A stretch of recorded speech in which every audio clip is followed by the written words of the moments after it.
Student अस्सलाम वालेकुम students, आज का टॉपिक काफ़ी इंपॉर्टेंट टॉपिक है। इसमें हम लोग application of right angle triangle सीखेंगे कि राइट एंगल ट्रायंगल की क्या एप्लीकेशन है।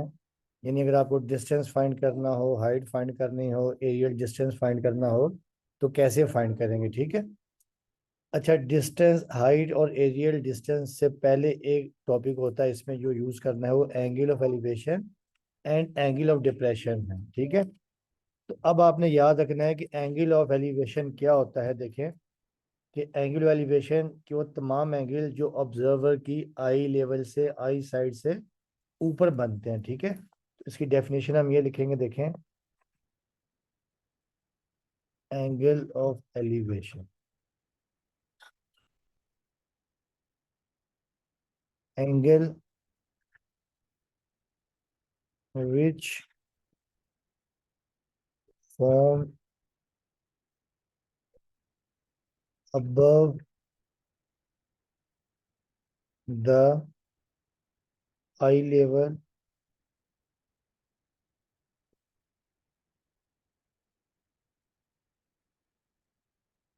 of an observer।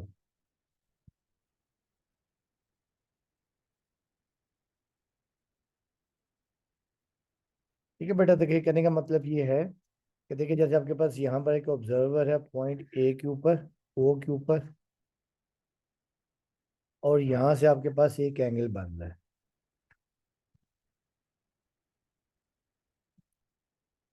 और ये एंगल बन रहा है अबव द आई लेवल, ठीक है। जैसे यहाँ पर ऑब्जर्वर है, जैसे यहाँ पर ऑब्जर्वर है, वो तमाम एंगल जो इंसान की आई लेवल से अबव बनते हैं। जैसे आप नीचे खड़े हुए हैं, ऊपर एक बिल्डिंग की तरफ देख रहे हैं, तो जो नीचे से ऊपर की तरफ एंगल बनता है उसे एंगल ऑफ एलिवेशन कहते हैं, जैसे इसे हम अल्फा का नाम देते हैं, ठीक है। अब इसके बाद है एंगल ऑफ डिप्रेशन।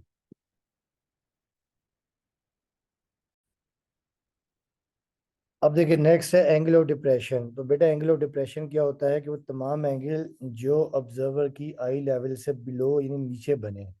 जैसे आप किसी क्लिफ के ऊपर खड़े हुए हैं या किसी बिल्डिंग के ऊपर खड़े हुए हैं और नीचे की तरफ देख रहे हैं, तो जो आपकी आई लेवल से नीचे की तरफ एंगल बनता है उसे हम एंगल ऑफ डिप्रेशन कहते हैं। यानी angle which form below the I level of an observer is called angle of depression, ठीक है।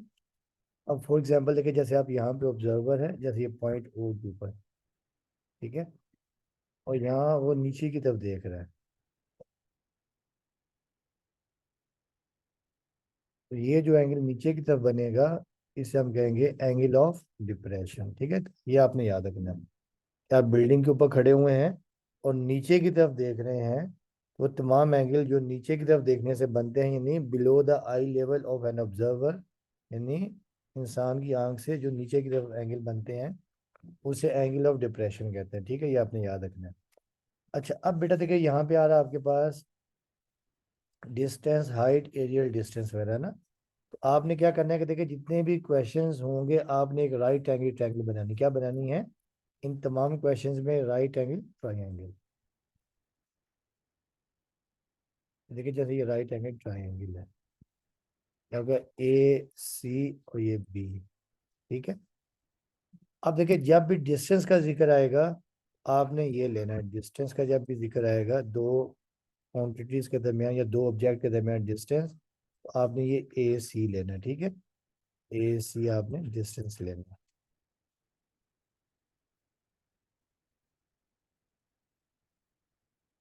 Distance between two objects. अच्छा, फिर जब भी आएगा जिक्र हाइट का, तो ये हाइट का आपने ये लेना है बी सी।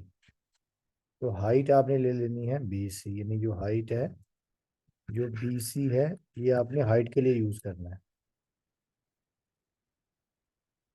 हाइट के लिए।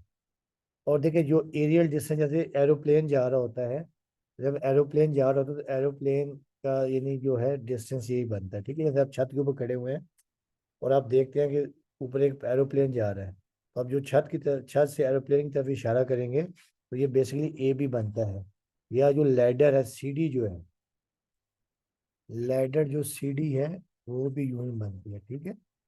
या जो काइट है, काइट जो पतंग है, जो काइट या पतंग है वो भी आप ऐसी बनती है, उसकी जो डोर है वो ए बी बनती है। या इसे हम एरियल डिस्टेंस भी कहते हैं। एरियल डिस्टेंस वो डिस्टेंस जो प्लेन का इंसान से होता है, ठीक है, जमीन से होता है। तो ये यानी हम ए बी जो है, ए बी हम लिख सकते हैं काइट के लिए, लिख सकते हैं पतंग के लिए, लैडर के लिए लिख सकते हैं सीढ़ी के लिए, और एरियल डिस्टेंस लिख सकते हैं, एरियल डिस्टेंस, ठीक है। अच्छा बेटा, इसके अलावा आपने ये भी याद रखना है कि जब भी आपके पास एंगल ऑफ एलिवेशन आएगा वो तो आप यहीं पर लिखेंगे, जैसे अल्फा आ गया। और जो एंगल ऑफ डिप्रेशन है वो आप यहाँ पर लिखेंगे, उसको यहाँ पर शो करेंगे। और फिर देखिए, जब हम ट्राइंगल के लिए जब ट्राइंगल सॉल्व करनी होगी तो alpha is equal to beta, यानी हम अल्फा और बीटा बराबर ले लेंगे। यानी आपको पता है कि आपके पास ये एंगल क्या होता है, ऑल्टरनेट इंटीरियर एंगल होता है, ठीक है। यानी एंगल ऑफ एलिवेशन,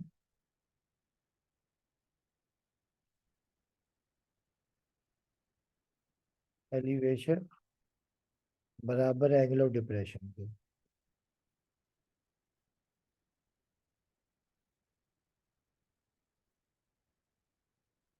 ये उसको हम यहाँ पे लिख देंगे, ठीक है, यहाँ पर ले लेंगे, क्योंकि ये आपके पास क्या होते हैं, ऑल्टरनेट एंगल जिसे कहते हैं हम लोग, और आपको याद होगा ऑल्टरनेट एंगल। देखिए, जब दो लाइन, जैसे दो पैरेलल लाइन हैं, और जब इनको ये एक लाइन ये ट्रांसवर्सल कट करती है, जैसे ये लाइन आपके पास L1 है, ये लाइन L2 है, और इनको ये लाइन कट कट कर रही है, इस एंगल को जैसे हम कहते हैं, यहाँ पर हम कहते हैं 1, इसे हम कहते हैं 2, ये जैसे ए और ये जैसे बी। तो आपको याद होगा ए बराबर होता है किसके, 2 के, और बी बराबर होता है किसके, 1 के। इस तरह आपने इन तमाम क्वेश्चंस को सॉल्व करना है। कि तमाम क्वेश्चन में राइट एंगल ट्रायंगल बनाएंगे। इसमें किसी क्वेश्चन में आपको हाइट फाइंड करनी होगी, किसी में डिस्टेंस फाइंड करना होगा, किसी में काइट की जो है ना वो हाइट फाइंड करनी होगी, ठीक है। जो डोर होती है उसकी लेंथ फाइंड करनी होगी, लैडर की लेंथ वगैरह फाइंड करनी होगी। इस तरह आपने इसको सॉल्व करना है। अब हम करते हैं इसके क्वेश्चंस, ठीक है। अब ये क्वेश्चन नंबर 1 है, पहले क्वेश्चन में लिख लो। अब देखिए, क्वेश्चन नंबर 1 है कि find the angle of elevation of the sun if a 6 feet man cast a 3.5 feet shadow. यानी कह रहे हैं आपको कि एक आदमी है, देखिए जैसे आप ये ले लें, जैसे ये ए और ये बी, ये एक आदमी है, और यहाँ पे इसका शेडो बन रहा है, ठीक है। ये पॉइंट सी पे ये शेडो बन रहा है। अब देखिए, जो आदमी की जो हाइट है वो है 6 फीट ना, देखिए वो आपके पास 6 फीट है, ये है 6 फीट। और उसका जो शेडो बन रहा है, शेडो ज़रा हमेशा यहाँ नीचे बनता है, ये 3.5 फीट, ठीक है। और जैसे यहाँ पर सन, यहाँ पर देखिए सन। अब यहाँ पे आपको ये फाइंड करना है कि इसका एंगल ऑफ एलिवेशन कितना बन रहा है। इसे हम सपोज कर लेते हैं थीटा, थीटा सपोज कर लेते हैं, ठीक है बेटा। तो देखिए, आपने राइट एंगल ट्रायंगल बनाई, ए भी आपके पास आदमी की हाइट है, ठीक है। उसके बाद जो ए सी है वो शेडो की लेंथ है, उसका जो शेडो बन रहा है वो उसकी लेंथ आपको दे दी है। और आपको फाइंड करना है एंगल ऑफ एलिवेशन वो जो सूरज का बन रहा है। अब पहले हम यहाँ लिखे गिवन, देखे जो लिखते हैं given, given that height of the man, height of the man. तो ये मेजरमेंट बी सी या A B, measurement A B, या आपने 6 फीट, ठीक है। उसके बाद लेंथ ऑफ द शेडो,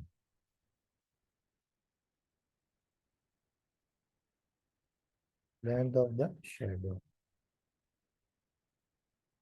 उसका साया बन रहा है, तो वो मेजरमेंट ए सी है। तो आपके पास 3.5 फीट है। अब बेटा देखिए, रिक्वायर्ड आपको फाइंड जो करना है, एंगल ऑफ एलिवेशन रिक्वायर्ड आपके पास देखिए, रिक्वायर्ड आपके पास ये है, एंगल ऑफ एलिवेशन।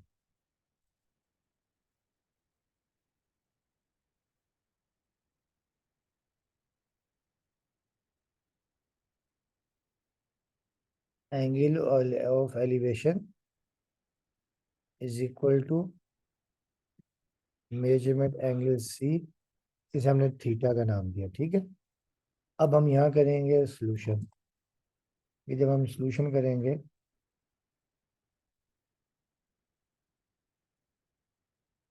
अब देखिए right angle triangle A B C है, तो यहाँ लिखेंगे फ्रॉम ट्रायंगल,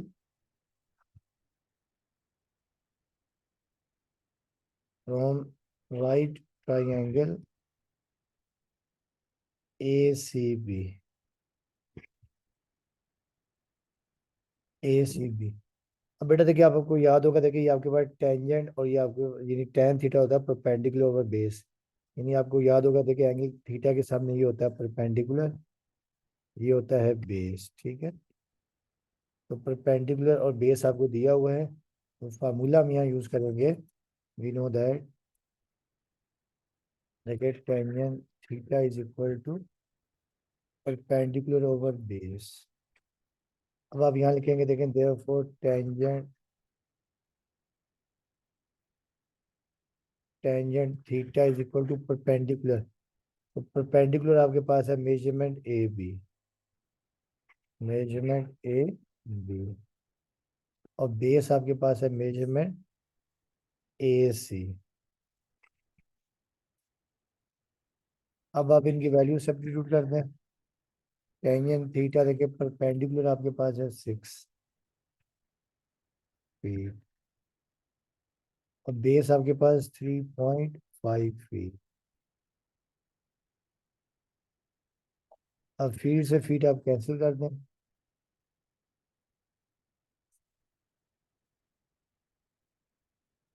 तो ये आपके पास आ जाएगा tangent theta is equal to 6 divided by 3.5, तो ये आपके पास 1.714 ये आ जाएगा। और यहाँ देखें theta is equal to tangent inverse, ये शिफ्ट करके आप बटन दबा देंगे कैलकुलेटर का, 1.714, ये सारा आपने कैलकुलेटर से करना है। तो थीटा आपके पास आ जाएगा 59.74 डिग्री। ये भी आंसर ठीक है, मगर अगर आप इसको और एग्जैक्ट लेके आना चाहें, तो आप कैलकुलेटर में एक बटन होता है, उस पर डिग्री मिनट और सेकंड लिखा होता है, वो बटन जब आप प्रेस करेंगे तो थीटा आपके पास आ जाएगा 59 डिग्री 44 मिनट और 37 सेकेंड। बेटा ये आपका आंसर आ जाएगा, ठीक है। तो आखिर में हम इसका आंसर यूँ लिख सकते हैं, hence the angle of elevation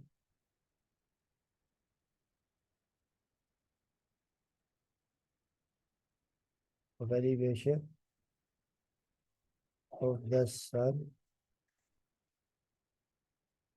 is 59 degree 44 minute और 37 सेकेंड। तो बेटा ये आपका कंप्लीट आंसर आ जाएगा, ठीक है। अब आ जाए क्वेश्चन नंबर 2 के ऊपर।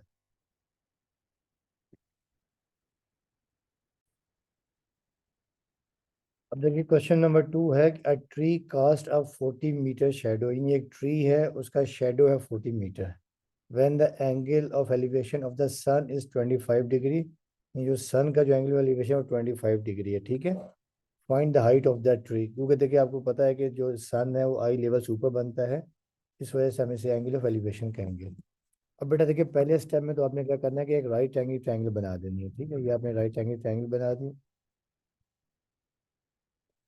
ये आपने ए बी और ये सी, ये इसमें एंगल 90 का है, ठीक है। अब देखें जो शेडो है, शेडो इसका हो रहा 40 मीटर, तो ये आपने शेडो ले लिया 40 मीटर, और आपने इसकी हाइट सपोज कर ली एक्स, क्या सपोज कर ली एक्स, और एंगल ऑफ एलिवेशन ये आपके पास बन रहा है कितना, 25 डिग्री। अब आपने height of the tree find करनी है, ठीक है। और आप चाहे तो लिख भी सकते हैं स्टार्टिंग में सॉल्यूशन में, लेट एक्स बी द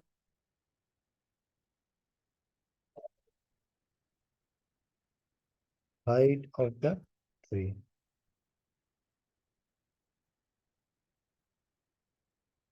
उसके बाद एक गिवन आपके पास ये दिया हुआ है, given that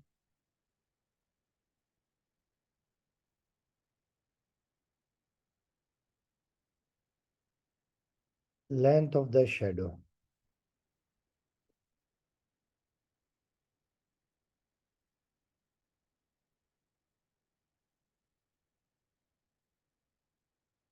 length of the shadow आपके पास है measurement A B is equal to 40 metre, ठीक है। और उसके बाद angle of elevation, angle of elevation ये मेजरमेंट एंगल ए आपके पास है 25 डिग्री, ठीक है। और जो रिक्वायर्ड आपको बताया स्टार्टिंग में, रिक्वायर्ड आपके पास क्या था, एक्स था, ठीक है, हाइट ऑफ द ट्री। अब फार्मूला यहाँ लिख सकते हैं कि फार्मूला देखिए आपके पास ये है,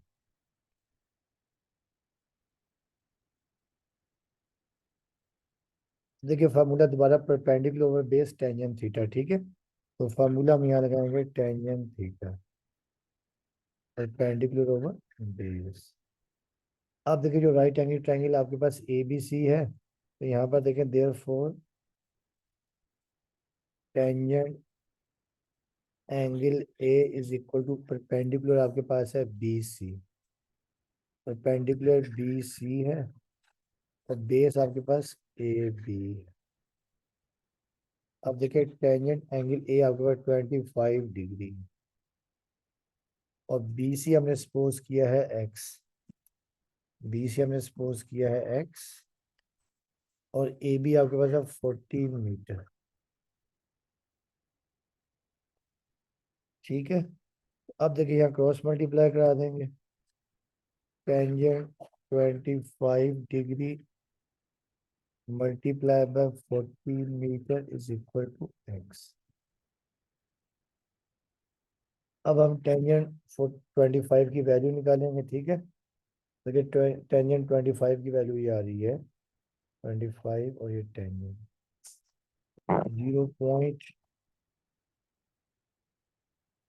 0.4663, और multiply by 40 metre is equal to x. अब आप इसे 40 से मल्टीप्लाई कर देंगे, तो ये आपके पास आ जाएगा 18 पॉइंट, एक्स की वैल्यू आ जाएगी, X is equal to 18.652 metre. बेटा ये आपके पास इसका रिजल्ट आ गया, ठीक है। अब आप इसे लिख देंगे, hence height of the tree is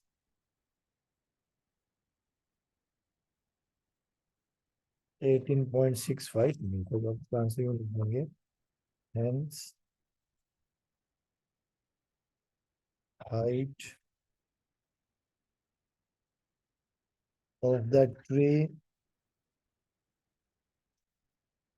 is 18.65 metre.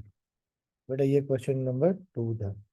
अब आ जाए क्वेश्चन नंबर 3 के ऊपर।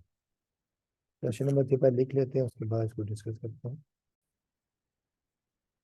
अब देखिए नेक्स्ट क्वेश्चन है कि अब 20 feet long ladder is leaning against a wall, the bottom of the ladder is 5 feet from the base of the wall, find the acute angle in angle of elevation the ladder makes with the ground. बेटा देखिए ये आपके पास एक wall है, ठीक है।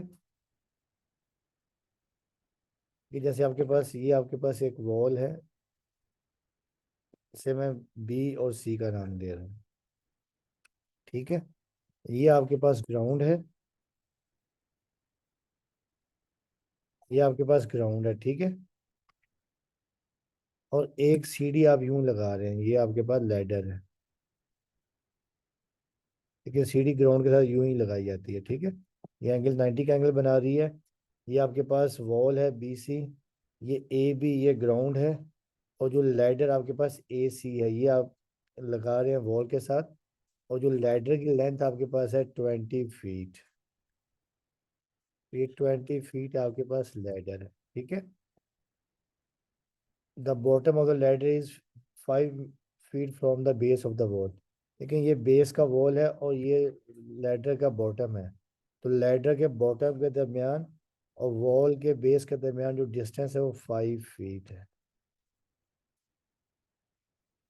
आपको ये फाइंड करना है कि find the acute angle which makes ladder with the ground. हमें ये बताना है।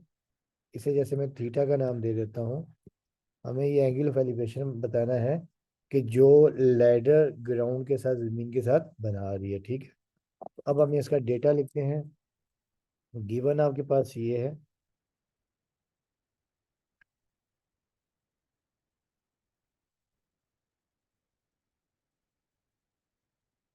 Given that length of the ladder,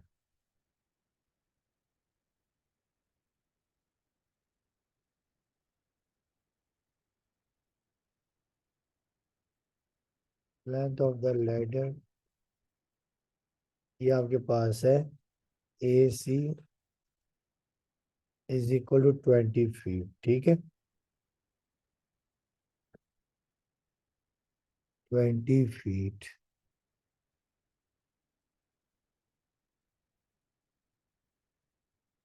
उसके बाद distance between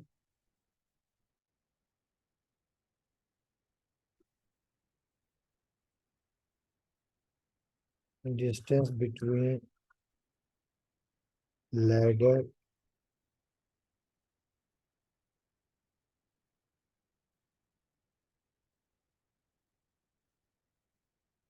distance between ladder and base of the wall.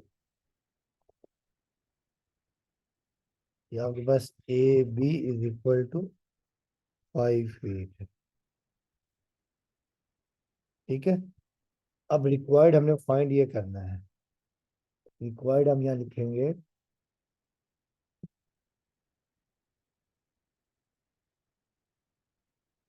Angle of elevation. ठीक है, required angle of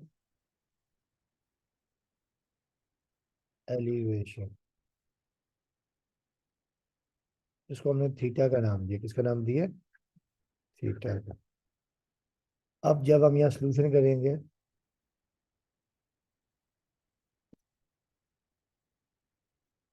from the right angle triangle A B सी,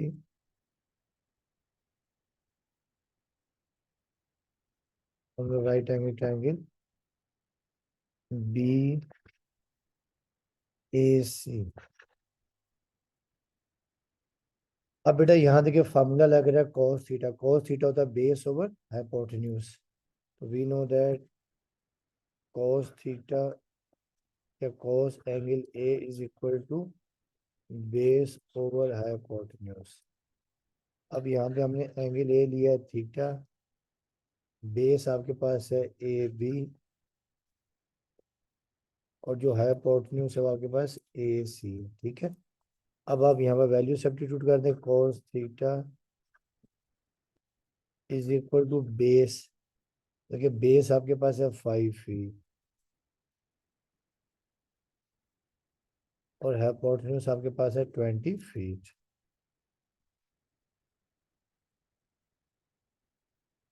अब ये फीट से फीट कैंसिल हो गया और 5 1 द 5, 5 4 द 20। तो ये आपके पास आ जाएगा cos theta is equal to 1/4। और यहाँ से आप theta is equal to cos inverse 1/4, और 1/4 आपको याद है कि जब यहाँ डेसिमल लगा देंगे और ये 4⁸, डेसिमल लगा यहाँ 0 और 4×5 = 20। ये आपके पास आ जाएगा theta is equal to cos inverse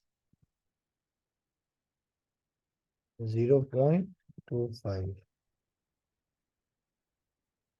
और फिर थीटा इज इक्वल टू, इसका शिफ्ट करके बटन दबा देंगे आप cos इनवर्स का, तो 75.52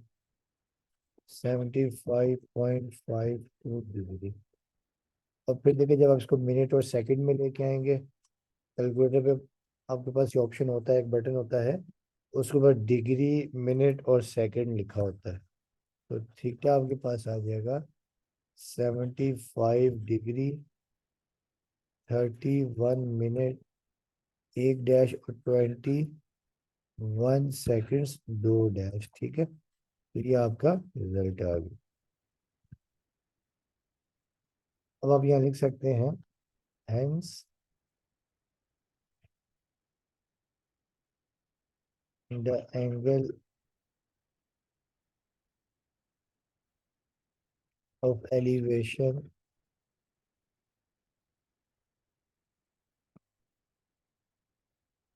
इज 75 डिग्री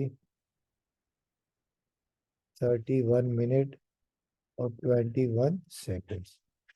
तो स्टूडेंट्स ये आपका रिजल्ट आ गया। ठीक है, अब आ जाए क्वेश्चन नंबर 4 के ऊपर।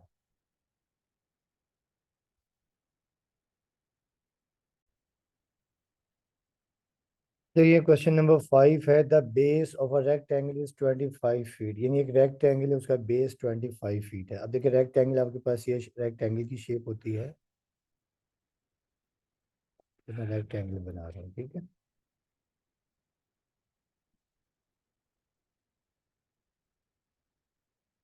आपके पास ए बी सी और ये बी। अब इसका बेस है 25 फीट। ठीक है, तो देखिए ये बेस आपके पास ये 25 फीट है, और नेक्स्ट है and the height of the rectangle, height आपके पास देखिए ये 13 फीट ये हाइट है, ये विड्थ भी हम कह सकते हैं। ठीक है, तो अब आपको पता है कि रेक्टेंगल की ऑपोजिट साइड्स इक्वल होती हैं, अगर ये 25 फीट है तो ये भी 25 है, अगर ये 13 है तो ये भी 13 फीट, तो हाइट या विड्थ।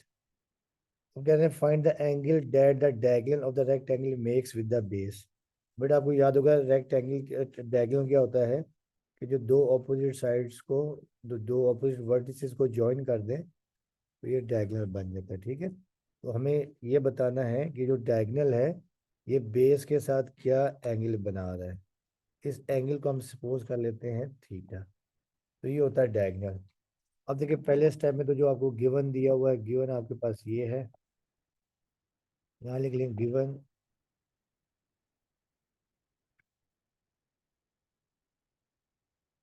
ठीक है, पहले स्टेप में length of the rectangle, length of the rectangle, ये आपके पास है measurement A B is equal to 25 feet.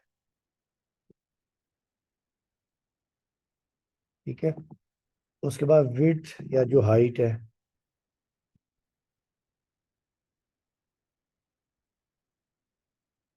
Width of the rectangle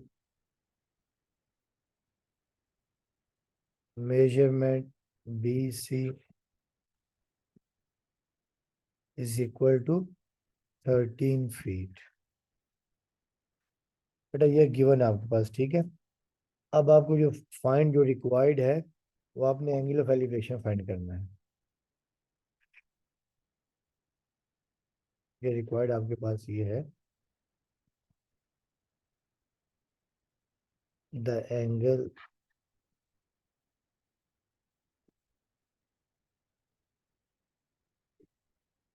the angle that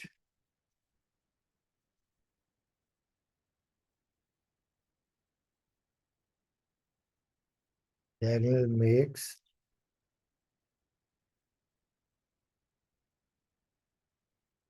with the base। हमने सपोज कर लिया है थीटा, ठीक है, ये हमने फाइंड करना है।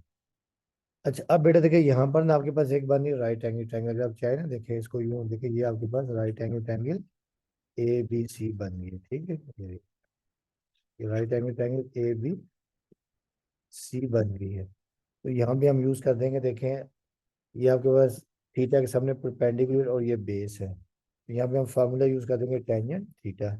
यहाँ लिख भी सकते हैं फार्मूला, देखिए आपके पास ये है,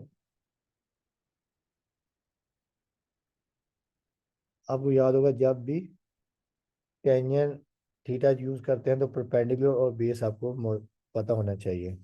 तो tangent theta is equal to perpendicular over base, ठीक है। अब हम यहाँ वैल्यू पुट कर देते हैं, देयरफॉर देखिए जब हम यहाँ सॉल्यूशन करेंगे तो देखिए tangent angle A is equal to perpendicular, perpendicular आपके पास बी सी है, परपेंडिकुलर बी सी है, और बेस आपके पास ए बी है। अब देखिए टेंजेंट ए हमने लिया हुआ है थीटा, ये आ जाएगा थीटा, बी सी आपके पास कितना है 13 फीट है, बी सी है 13 फीट, और ये आपके पास बेस है 25 फीट। अब देखिए फीट से फीट आप कैंसिल कर दें, तो ये आपके पास आ जाएगा tangent theta is equal to 13/25, और याद है theta is equal to tangent inverse 13/25। अब 13 को 25 से डिवाइड कर देंगे और उसका टेन इनवर्स निकालेंगे, तो ये आपके पास आ जाएगा 27.47 डिग्री।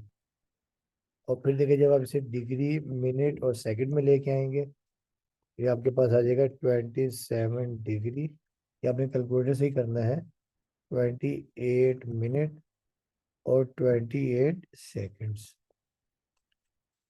तो बच्चों ये आपके पास आ जाएगा एंगल ऑफ एलिवेशन जो डायगोनल रेक्टेंगल के बेस के साथ बना रहा है, ठीक है। अब हम यहाँ लिख लेंगे, देखिए therefore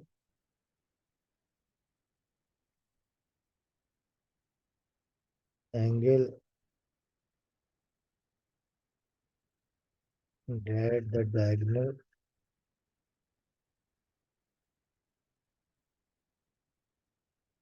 makes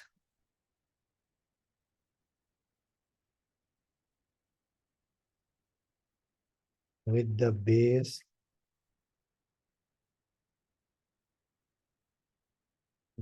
is 27 degree 28 minute और 28 सेकेंड्स, ठीक है बच्चों। तो ये आपका क्वेश्चन कंप्लीट हो गया।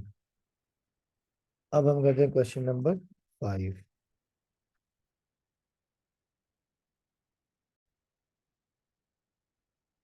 देखिए स्टूडेंट्स, अब ये क्वेश्चन नंबर 5 है कि a rocket is launched and claims at a constant angle of 80 degree. ये एक रॉकेट को लॉन्च कर रहे हैं, ठीक है। रॉकेट आपको याद है कि कैसे लॉन्च करते हैं कि इंक्लाइंड, जैसे इंक्लाइंड प्लेन होती है ना, इंक्लाइंड तरीके से लॉन्च करते हैं, ठीक है।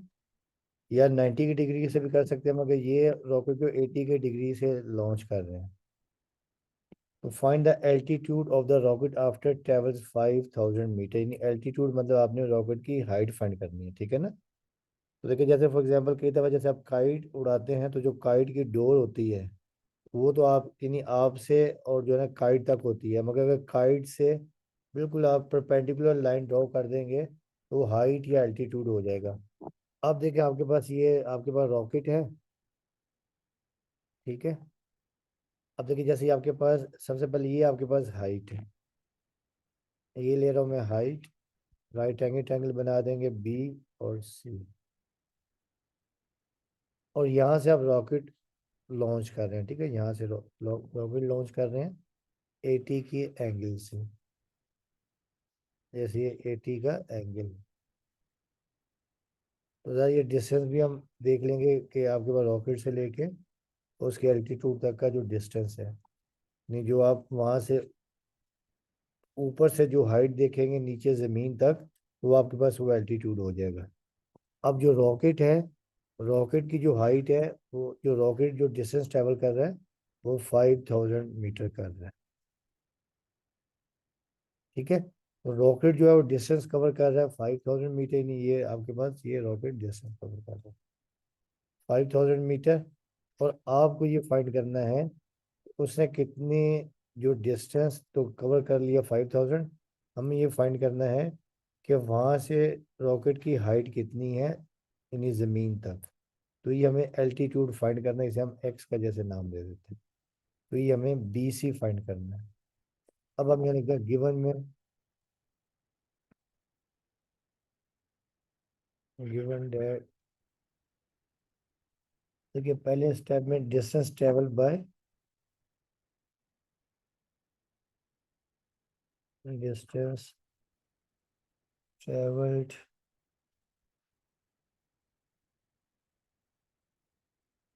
बाय रॉकेट, ये हमें दिया हुआ 5000, ठीक है। उसके बाद देखिए इन्होंने आपको एंगल दिया हुआ है,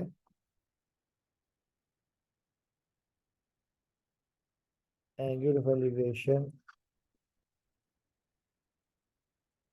मेजरमेंट एंगल ए, ये 80 डिग्री है, और हमें फाइंड करना है, रिक्वायर्ड देखिए आपके पास ये है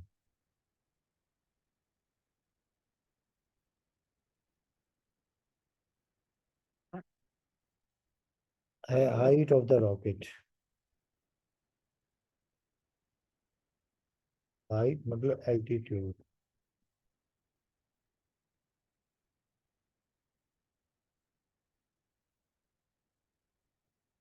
ऑफ रॉकेट बी सी, हमें एक्स का नाम दिया, ठीक है। यानी हमें एल्टीट्यूड ये बताएं, जैसे रॉकेट ऊपर पहुंच गया ना आसमान पे, या जहां पर भी 5000 मीटर तक पहुंच गया, तो वहां से देखना आपने कि जो नीचे बिल्कुल जो परपेंडिकुलर नीचे जमीन तक डिस्टेंस कितना है, जिसे हम एल्टीट्यूड कहते हैं, जो 90 का एंगल बनाता है परपेंडिकुलर, ठीक है। अब देखिए यहाँ फार्मूला आपके पास लग रहा है, यानी ये परपेंडिकुलर 80 के सामने परपेंडिकुलर है और ये हाइपोटेन्यूज है, तो फार्मूला लग रहा है आपके पास साइन थीटा का, ठीक है। तो फार्मूला आप लगाएंगे, फार्मूला आपके पास साइन थीटा है,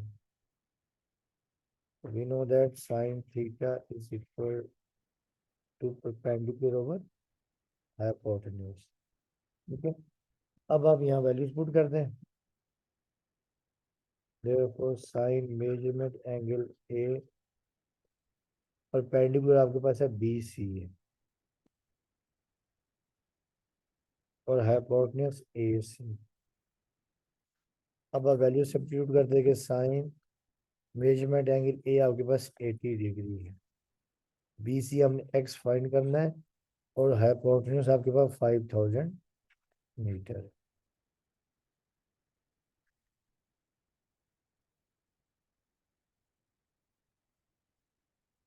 ठीक है। अब आप क्रॉस मल्टीप्लाई कर देंगे, sine 80 degree multiply by 5000 metre is equal to x. अब साइन 80 की वैल्यू हम निकाल लेंगे, ठीक है। 80 और साइन, ये हमारे पास आ जाएगा 0.9848 multiply by 5000 is equal to x. अब हम इन दोनों को मल्टीप्लाई कर देंगे, ठीक है। जब मल्टीप्लाई कर देंगे ये हमारे पास आ जाएगा 4924.04 मीटर। बेटा ये आपके पास आ जाएगी हाइट ऑफ द रॉकेट, तो यहाँ लिख सकते हैं therefore height of the rocket is 4924.04 metre. तो स्टूडेंट्स को यहीं तक रखते हैं, बाकी इंशाल्लाह जो रिमेनिंग क्वेश्चन है वो नेक्स्ट लेक्चर में करेंगे। उम्मीद करता हूँ कि आप लोगों को समझ में आया होगा। तो आपसे रिक्वेस्ट है कि चैनल को लाइक भी करें और साथ में सब्सक्राइब भी करें। आपका बहुत बहुत शुक्रिया।